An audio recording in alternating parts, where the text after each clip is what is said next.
Welcome to True Health Tuesday, and the truth will set you free.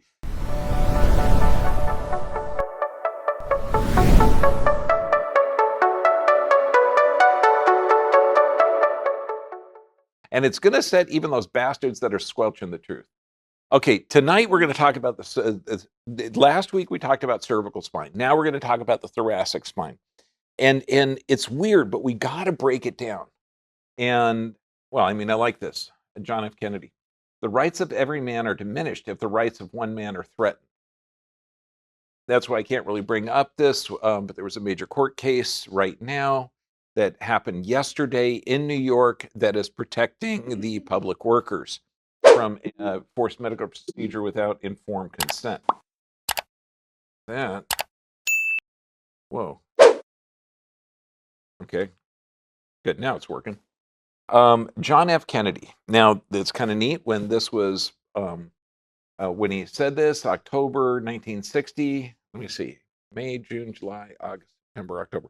I was 6 months old. Don't look at me that way. I'm not that old.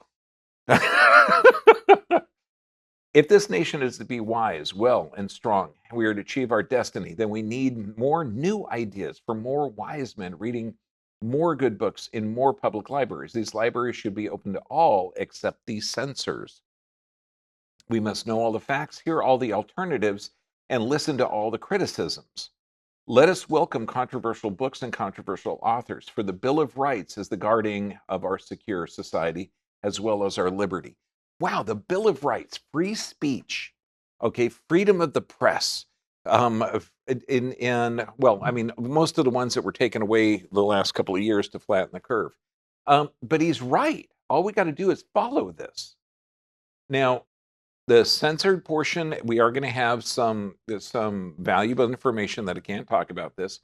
All those that are on the Dr. B VIP, thank you for supporting us. We've been demonetized and shadow banned for 3 years. Now, the apprenticeship program, which is 90 minutes long, it happens this coming Thursday at high noon. We're going to be covering how to reverse arthritis, but it's doctorate level education worded down to normal people so that I can understand it.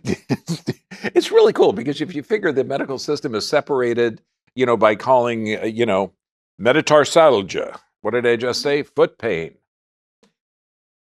Extreme Health Academy. I did a 2-hour webinar with them this past weekend, Q&A, just phenomenal. You can still get on there for 2 weeks for no charge. It's called Bergman 14 is the code. Let's get into this.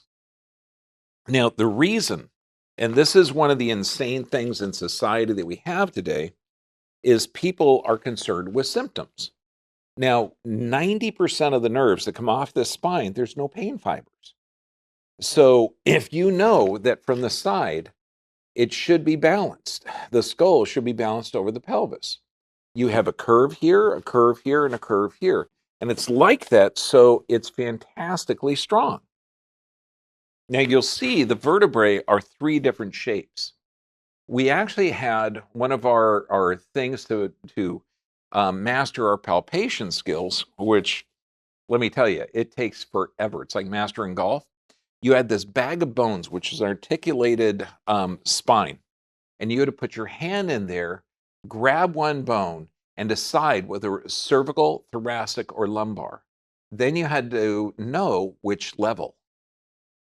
Go on, say it with me. Whoa, dude. Okay, it sounds harder than it actually is because you start to recognize the features, and you get out. I could always get within one, okay, or if not, getting the real one. But also, if that head goes forward, all the muscles that support that head stop in the thoracic area. So it's hugely important that this gets paid attention to. Now, when we look at this, if the body is off to the side, you've got these ribs, and the ribs, you've got a super mobile cervical spine, super mobile lumbar, and an immobile rib cage where you have these giant cranes coming off called arms. Now, there's only one bony attachment for this arms, and there's 18 muscles that hold it to the rib cage. But the ribs themselves stop here. So right about the middle where the nipple is, okay? Now, it comes down, and from here to here, there's cartilage. So people all the time, and we get so many motorcycles, wrestling injuries, everything. They'll say, yeah, man, I broke a rib, and they'll point right here. And I'll say, I highly doubt that you broke it. No, it's really, really sore. That's the junction of bone and cartilage. This is called the costochondral junction. It almost never breaks there, but it will subluxate. It can be knocked out of position. It's so flexible. Imagine if you had a chicken bone on a trampoline, okay, or a beef rib bone. And I said, okay, go break it. And you're going, boom. Okay, it's going to be all springability. It's not going to work. And that's kind of what this is. Broken bones happen in the mid area here, because that's the area where they're wide, flat, and this is super common, where you can hit some type of an impact injury and it'll fracture. Super common, but not here. But there, if you've ever had a costochondral sprain or strain, for sure there's going to be some kind of an issue, because the cartilage has very little blood supply. So the way to fix this, and some of the times, the cartilage and the bone will be actually separated. This is the tough one. The chiropractor's got to go underneath the rib cage and pop it out to realign it. Now, generally, the people we're working on are contractors, tough guys, and frankly, you don't mind hurting them, It's like, buddy, this is going to hurt. They know it's going to hurt. Guys are used to withstanding a little bit of pain, and if they cry, I got tissues. Okay, but when it happens to a girl, it's like, dear, it's going to be okay, honey. It's going to be, it's hard. Yeah, girls' tears are like kryptonite. Yeah, it really is. It's like, please, hon, I'm sorry. But also, you can see here how there's a distortion in there. Now, just think of this. All the muscles that support the head stop just a little bit down below the top of the rib cage area. Now, the ribs come around and attach, literally go in along here, hit this part that's sticking out called the transverse process, and they come along in and they touch the vertebral body. Now, that's the rib head. And I cannot tell you how many people come in and they go, yeah, I got a rib head out. I thought, wow, that'd be kind of unusual. I'd like to see that. Because the rib head, okay, now when you look at this, you've got about 2 inches of meat here, okay? And then this is like the filet mignon or the T-bone steak, okay? So you've got a whole bunch of muscles here, and the rib comes around here. So you're looking from the top down to the rib head. It's on the front of the vertebrae, okay, the front of the transverse process, and under 2 inches deep. Now, rib heads don't get knocked out. If they do, you're probably dead, okay, or there's such a distortion. But what will happen, if this vertebrae rotates or twists or spins, it's going to be more prominent, okay, and that's what we'll see. And I'll try and explain to the patients, no, it's not the rib head, but you do have a massive thoracic rotation, okay, and that makes sense. It's just understand that there is a lot of muscle back there. And these are muscles that actually aren't under conscious control. So you can see here's a couple of patients. And just think of this. You've got ribs coming around here. And at the top of the rib cage, it's shaped like a cone. So you can carry a huge weight on the shoulder. I mean, when I was a kid, it was 16 foot long 2x4s. And it's designed to hold that. Okay, everybody is in here. I mean, God, you should have seen the purse my mom carried. Okay, but huge. And she was this tall. But if this is distorted, you're distorting the ribs. Okay, does that make sense? So when you see a thoracic distortion like this, that's hugely important. So what's going to happen is, and this is why we're talking about this is the side view. This area of the curve out is called the kyphosis. The area going in is called a lordosis. So you got a lordosis, kyphosis, lordosis. Now, if you have the structural deviation, that can pinch the nerve, right? So because, look at it, okay? So what happens is there's an increase in the kyphosis. This is why people start to round over their shoulders, because if you can see, when I round this over, the holes where the nerves come out, they're called intervertebral foramen. I know, it's Latin, so this way it sounds like, we're really important or smart. It's just the holes in between the vertebrae where the nerve comes out. Okay. So when you round that over, so these people in this body posture are actually protecting their nerves. And when we see this, it's called a hyperkyphosis. And the tough part is you can see the damage that this could do. So bam, you fell off a tree when you were 14.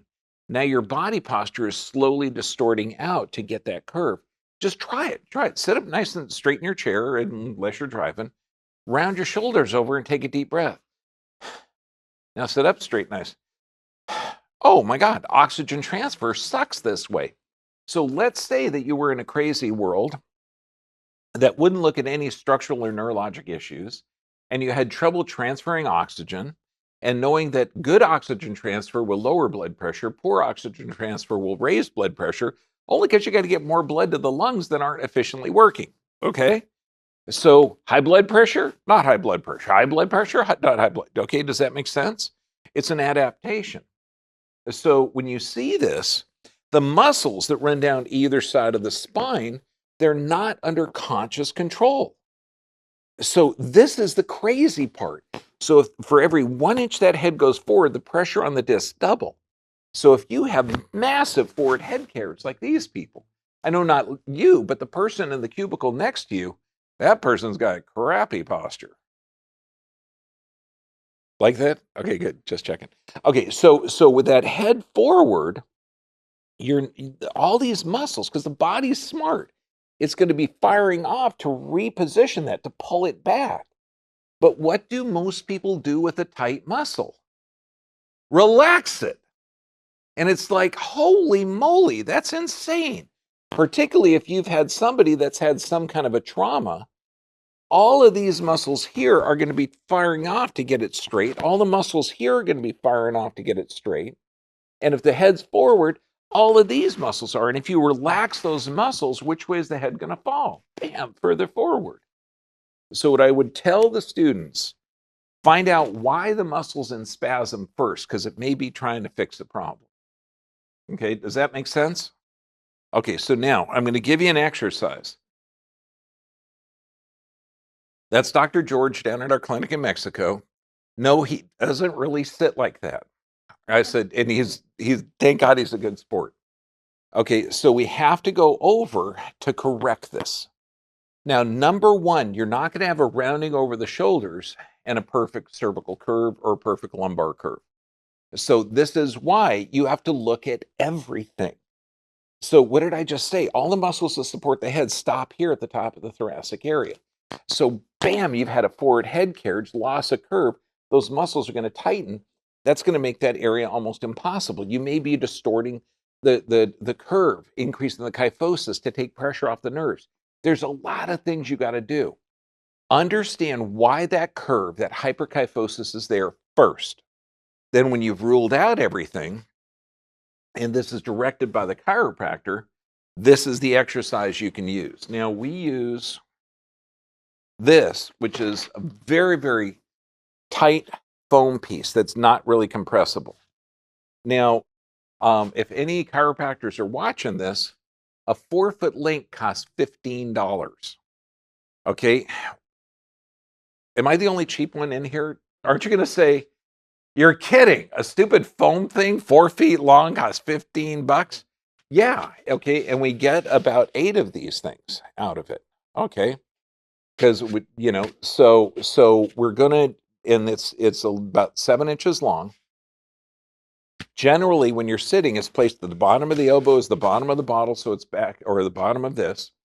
This one we're going to place in between the shoulder blades, just like it is up there. Now, when you lay down, this is the most uncomfortable a thing that you could possibly imagine, because if you've been around like this for years, all the muscles in between the ribs are going to get tight. There's going to be very little motion or fluid into these joints. So when you lay this down, uncomfortable is putting it mildly. And I would do this under the direction of a chiropractor or somebody that knows. You'll see his head is floating above the table because he's a young guy and he can't bend back. Okay. because the intercostals are too tight. There's not enough hydration in the disc. So at the start, you may need to have a slight pillow there to take the pressure off. But when you lay on this, the most important aspect is to deep breathe, because deep breathing increases the intrathecal pressure inside of here, and it forces the fluid back in the joints. And this does everything. So imagine if you're there knitting, if you're doing woodwork, if you're standing, if you're working at a desk, anything. Okay, will this be an invaluable tool? Absolutely. Now, I would only recommend a foam piece or a rolled up towel. Now, when you're sitting, you could use a plastic water bottle, glass water bottle, if it's thick enough, everything else. But if you lay on a glass bottle like this and there happens to be a crack in it, we're both visualizing. It's like, oh God. Yeah.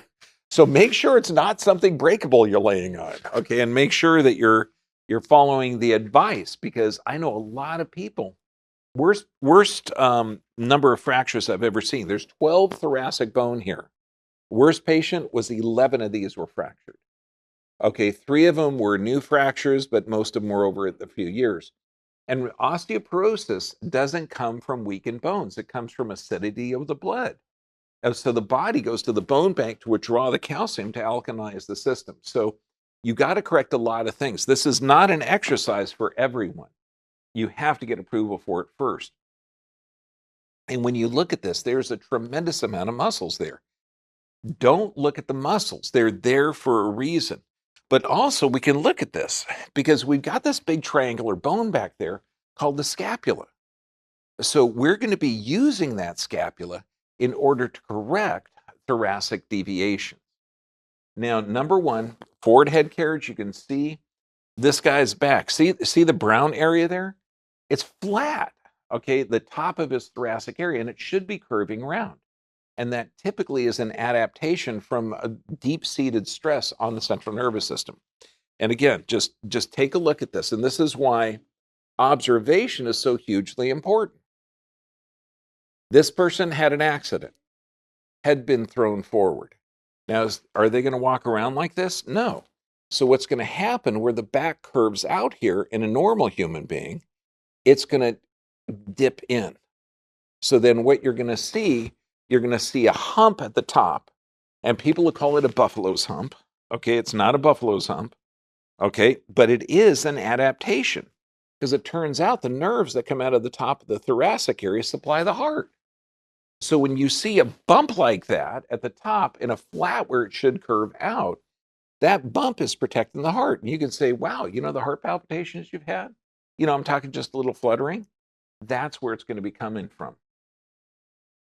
Now, when you look here, the nerves that supply the heart, there's 2 nerves. One comes out of here, that's the parasympathetic.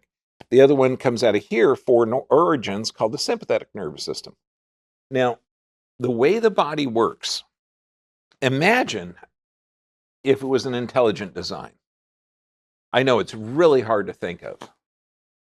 Okay, the first day of anatomy, you're going to look at this and think, my God, it's brilliant. I mean, we know that environmental adaptation for sure, but there had to have been some intelligence in this design. Had to be. Now, what happens is everyone's seen movies where somebody has a heart attack, they grab their left jaw, left arm, left everything. That's because when you irritate the heart that's sitting on the left diaphragm, that left diaphragm triggers the spasm of the trapezius muscle, which is up here. Everybody's seen that. Okay. What they typically don't see, and what they actually are teaching chiropractors, is that chronic right shoulder spasms could have to do with the liver or gallbladder, because that also is a referred discomfort. So under any physical, chemical, or emotional stress, the liver's got to work harder, and the gallbladder's got to work harder, so that can increase the stress. So this is the natural off button of the body. And this was, actually elucidated by a study that we did at Cleveland Chiropractic College, LA, back in the 90s, where we were doing a monitoring study where people wear monitors for, I think it was 24 or 48 hours, and to see if the cardiac arrhythmias were being affected. Well, the doctor that was running it, got all of these heart monitors, went up to the heart monitor shop and met a doctor who had a clinic for opioid addicts, okay, that were recovering from actually opium. Not this is before, this is the 90s, before the major opioid crisis. I can't stand saying opioid crisis because it's like these drugs are attacking people. No, it's the stupidity of the medical system that's giving a toxic pain reliever to cover up the symptom that their body is doing. So this is totally created by the medical system, not by, that evil drug. Okay. So, but he would find that these patients, a lot of them would die of a heart attack when they were getting off of the opioid addictions. And the doc said, "Have you ever checked for a right rotation or a rotation in the upper thoracic area?" And he said, "What would that have to do with heart attacks?" Well, think of this: physical, chemical, emotional stress. You've got the trapezius up here on the right, and it's going to increase tone of these muscles, okay, over here, pulling this right rotation. And you can see in the upper, these are people facing us. So when I say right, it's really left-hand side. You're seeing a significant right rotation of that upper thoracic area. And when you see this, you can say, wow, have you had heart palpitations? And they'll say, of course, what is that? You get a little fluttering, and you take a deep breath and it goes away. Absolutely. Okay. And this is where it comes from. So when this doctor that had this opioid clinic or opium recovery clinic, they started to incorporate getting that area adjusted off to de-stress out the body. And they went from about 15 to 20% cardiac issues to nothing. And because that liver's got to work harder and harder and harder. And it just makes perfect sense that there'd be an off button put inside of the body. So you're being tortured by a relationship, tortured by prison camp, tortured by the media. Okay. Okay. That gets more and more and more pressure on there. Eventually, the nerves get so locked in or so hyper sensitized that this fires a sympathetic charge down to the heart, because this is the sympathetic nerve supply to the heart, putting the heart in ventricular fibrillation, stopping the heart. So when I see somebody with a rotation like that, it's damn, okay, let's get you better, because you got to fix that. Now, for all the chiropractors out there and physical therapists and everybody who's working on human beings, and if you're not working on human beings and you call yourself a doctor, change your name, because you can't fix anybody by giving chemicals. Humans don't work that way. You got to find the actual problem. So this is what you do when you have a significant rotation. And again, let's say these are rotated to the right. Okay, and this is the person facing us because this is their back. Okay, if you turn your head to the right, okay, watch what happens. So I'm going to have this person look this way. Watch what happens to these vertebrae. See how they preload? They kind of move over to the other side. And this is what we'll tell people. If we see a rotation to the right, we'll say, during the day, if you got a chance and you're typing and you can look to the right or look to the left, look to the right. Okay, if they're rotated to the left, look to the left. Okay, so this way, you're de-stressing that area out just a little bit. And so this is the adjustment for a right rotation. She's laying face down, turning, and then we're driving that down, okay, to de-stress it out. But I mean, that's only part of it. Then you got to restore the curve in the neck. You've got to give that foam piece exercise so they're sitting, so they're de-stressing it out. Everything has to do with this nervous system. When you're looking that this nervous system is the spinal cord isn't like a bunch of nerves, like a bunch of telephone cords. It's literally a long tubular brain. It has its own action. This is why somebody can have damage up here and their organs are still functioning correctly. So I want you to look at it a little bit different. Now, the cord isn't one diameter.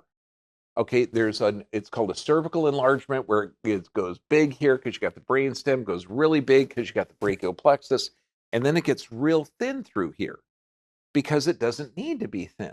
Then it gets larger at the base because this is where the lumbar plexus comes off, and it looks so big and it's so cool looking. That's why I have a real honest to goodness, real cadaver sample of a spine here.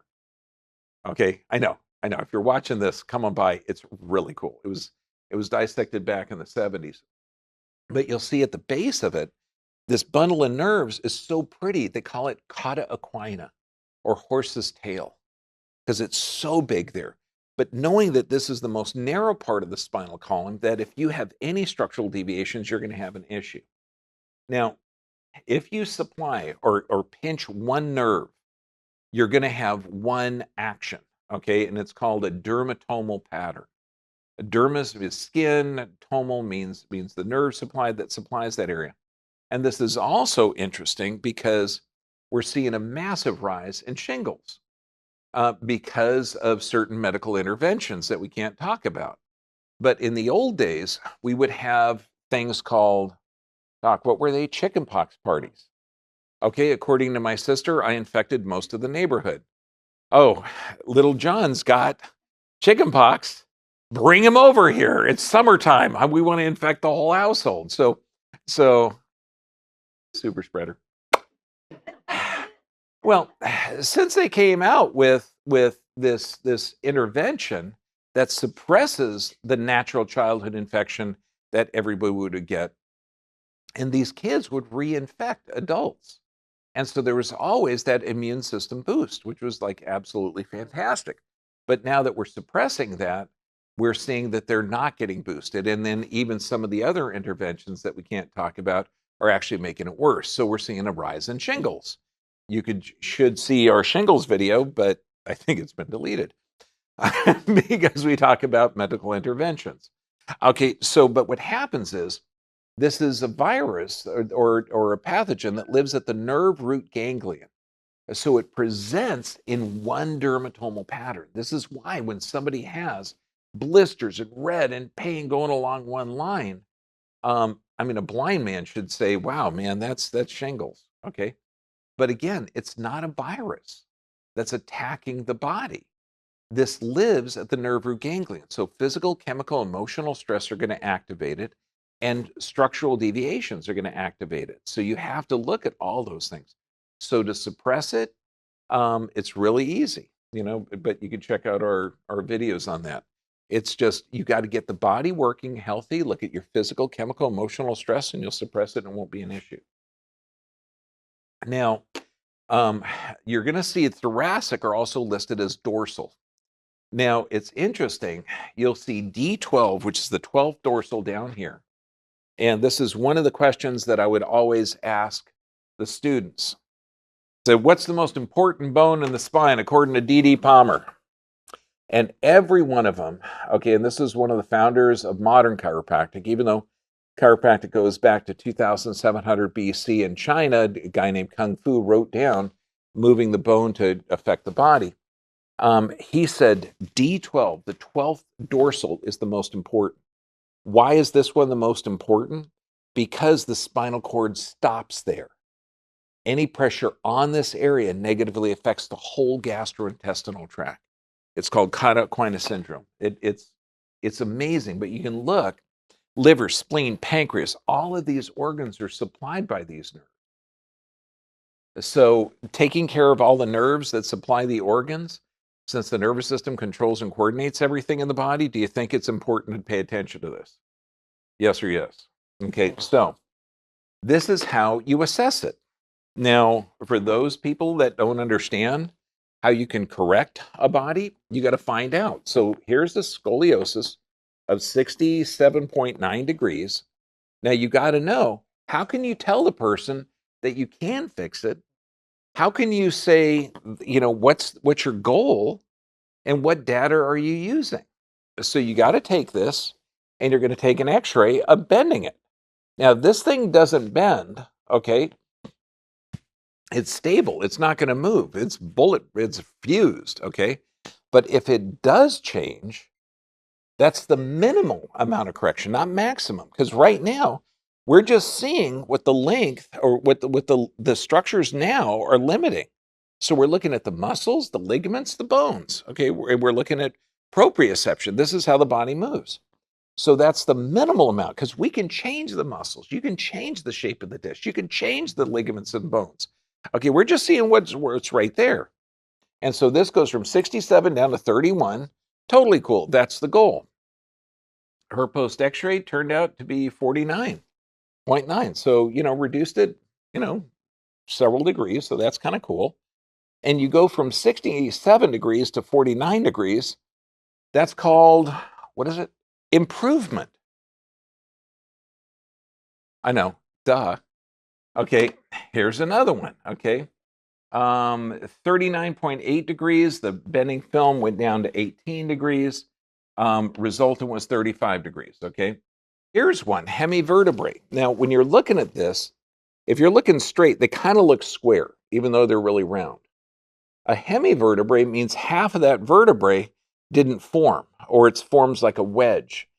Or sometimes they fuse together. So there's a whole bunch of things. This happens to be a hemivertebrae that fused. So you have bones that aren't the same shape. So what are you going to do?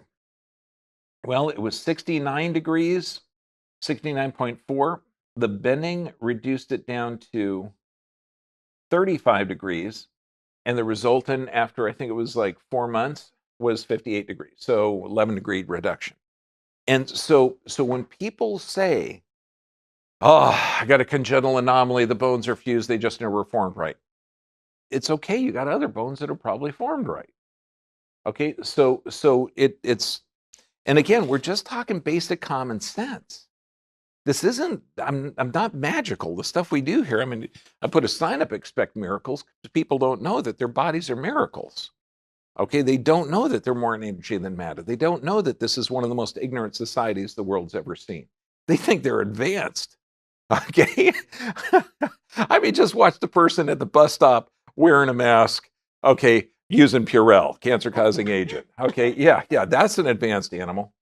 Okay, so when we look at this, if you have a structural deviation, we got a scapula back here. Let's use it. Okay, so let's apply it. Now, what's interesting, one of the ways to do it, now, if you have a rotation at the top, let's say it's a right rotation, what will I tell people to do? Rest your right arm, and I'll tell them, do you want to do the right arm or the left arm? Right arm on the couch, okay? Because that's going to lift the scapula and apply a little bit of pressure in that direction. It could be the left side based on the x-rays. If it is a left rotation, I'll ask them, I'll say, which way is the government leaning? That's right. So put the left up. Any way that they can remember, because when they leave my office, they're going to go, honey, I don't know. Did he say right or left? Oh, he made that joke about the government. Yeah. So now we're going to show how to hydrate the discs. Since the discs are 70% fluid, you got to fill them up. And this is the scariest exercise in the world. And I mean scary, because figure this. People that come in that have had chronic pain, they're moving really slow, because they know that when they move, the back goes out, okay? So this is the scariest exercise in the friggin' world, okay? What you're gonna do is mobilize this rib cage. It's also great for brain function. And you cannot do this exercise unless you've cleared it with your corrective chiropractor. Okay, so these guys gotta know what the heck is going on. But you gotta know that you have to move the body in the paraphysiologic range of motion. Go on, say it with me. What's that? Again, it's Latin terms, so I can really impress you. But when you look at it, look, active range of motion is how far you can move it. Passive is more than that.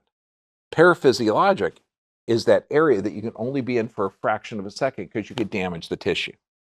I know, say it with me. Whoa. Okay, it's really kind of cool. So what you want to do, you're going to move your body in such a fashion that you're in that paraphysiologic range of motion just for a moment. Now, you can turn this way and you can turn that way hard. Okay, but we got to get that snap. So if you think that this is like, maybe 10 pounds of meat, okay, and here's another 10 pounds of meat and bone. So this is more like a 20-pound sledge you're swinging over your head. And if you get that momentum swinging it around, it's going to carry you, okay? So you lock your hands like this, but your feet wider, and you're not going to just turn like that. You're going to throw it so you get that snap. And you're going to do 100 of these, 100 of these, okay? And it's going to help with the brain. If you're tired or anything else, you're going to be pretty darn energized afterwards. It's pretty cool. I know. Well, I demonstrated all day long, so I'm actually pretty flexible. Okay, but this is a great way to hydrate the disc. Okay, now, hiatal hernia. Again, this has to do with the thoracic area because the diaphragm is located on this. They call it the great mimicker, heart palpitations, chest pain. Why? Because you've got the diaphragm here that's attached to the bottom of the rib cage area. Is anybody finding, because like I did cervical series last week, thoracic this week, did you kind of show up and think, well, I don't know, sometimes it's entertaining, but I'm not really interested in the subject matter? No? Okay, good. Thank God. Okay, because I think it's really cool. So you got the diaphragm that's attached to the base of the rib cage area. Now you got a couple of holes. One of the holes that goes through that flat, wide muscle that goes up and down when you're breathing is the esophagus, the food tube. Now connected to that is the stomach. Now, if that diaphragm is weak, then the stomach can pooch up inside. And what's on top of that? You're talking the heart. You're talking the lungs. So every time you take a deep breath, you get that sharp pain right in your chest. So, I mean, a hiatal hernia is horrible. The nerve that comes out of the neck supplies that muscle. That's why C3, C4, C5 keeps you alive. That's the phrenic nerve. So if you have, say, a reverse curve like this in the neck, do you think they might have altered breathing function? Go, I know, say it with me. Duh. Come on. Give me a hard one. Okay, well, are they going to have blood pressure issues? Are they going to have anxiety issues? Because that little brain burns about 80 to 90% of the body's oxygen. So seeing that reverse curve, do you think they're going to have chronic anxiety or stress? Yes or yes? I know, it's just crazy. So to correct the hiatal hernia, you got to correct the curve in the neck and you got to strengthen the diaphragm. So we tell people to diaphragmatic breathe. This means that when you breathe, your chest isn't coming up and your tummy goes in. That's breathing like an American.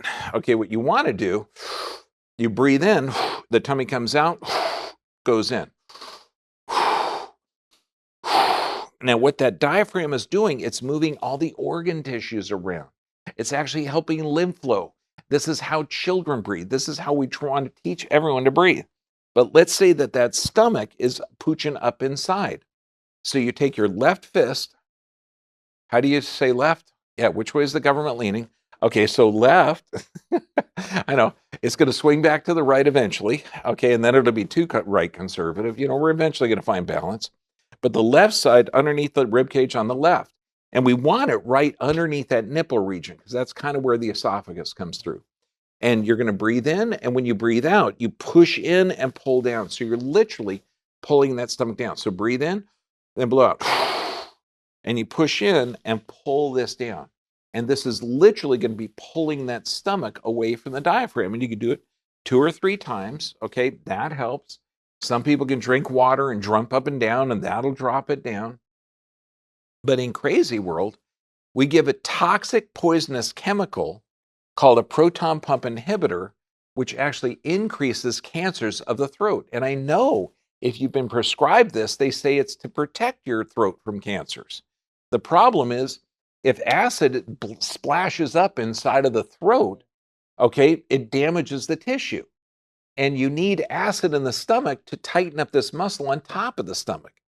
So, I mean, it's anybody that would prescribe this or build this has no knowledge of anatomy or physiology. Okay, so look at our video on hiatal hernias.